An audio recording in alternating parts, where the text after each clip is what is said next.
TV Patrol. One TV Patrol. One TV Patrol. One TV Patrol. Governor Henry Waminal personal nga nangumusta sa pundo sa Kongreso o sa Senado.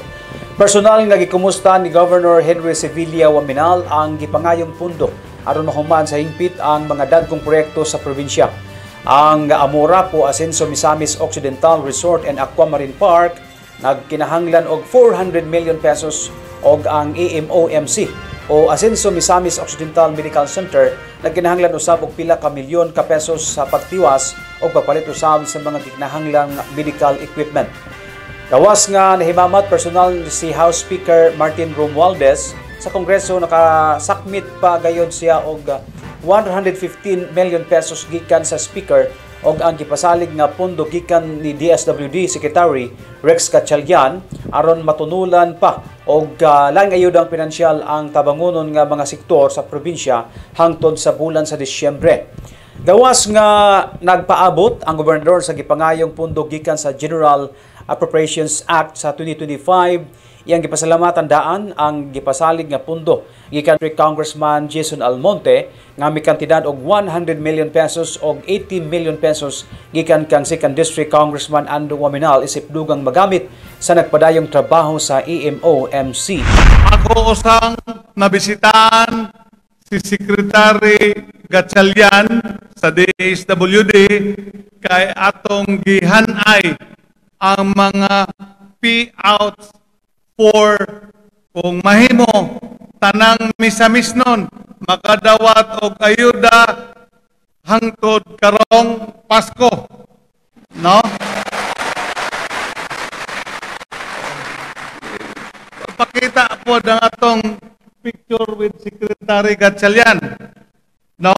Then pagkahuman may bisita ta sa Kongreso, no, gipalo up na to ang mga gikinahanglang pundo para sa atong probinsya o ang maong gikinahanglang pundo para sa ato ang hospital sa Amurap o other projects na dungagan pa kaysa pag-istorya namo ni Speaker gawas nga akong giagbayan gidungagan pagyuta og 150 million pesos.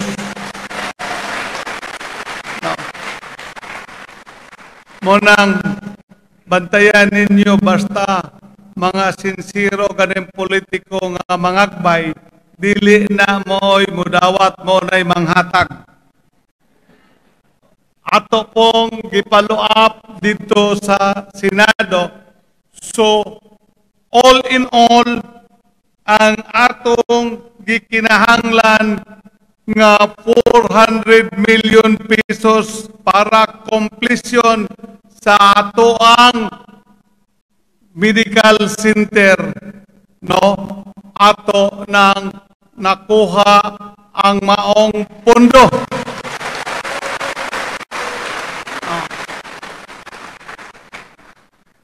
Kauban onya sa 300 million nga ekwipo. Og I'd like to give a special mention nga gawas sa gidugang karong 2025 ni Congressman Jason Almonte nga 100 million mihatag usab si Congressman Ando Waminal bisan ang atong medical center wala sa iyang distrito midugang siya og 80 million pesos para gyud mahuman. And of course hasta ang atong gikinahanglan sa Amurap kay abi na kog mahuman og 700 million, we still need another 400 million also, no? So, we are sure to complete that kay niadtong maong pagbisita nato sa Kongreso o sa Senado nga ila karong gihanay ang pondo for 2025 tua man dito na asyurta ang maong pagsukip para sa atong mga proyekto. Atong pasalamatan na atong duha ka congressman, Congressman Jason o Congressman Ando sa 2nd District. One TV Patrol.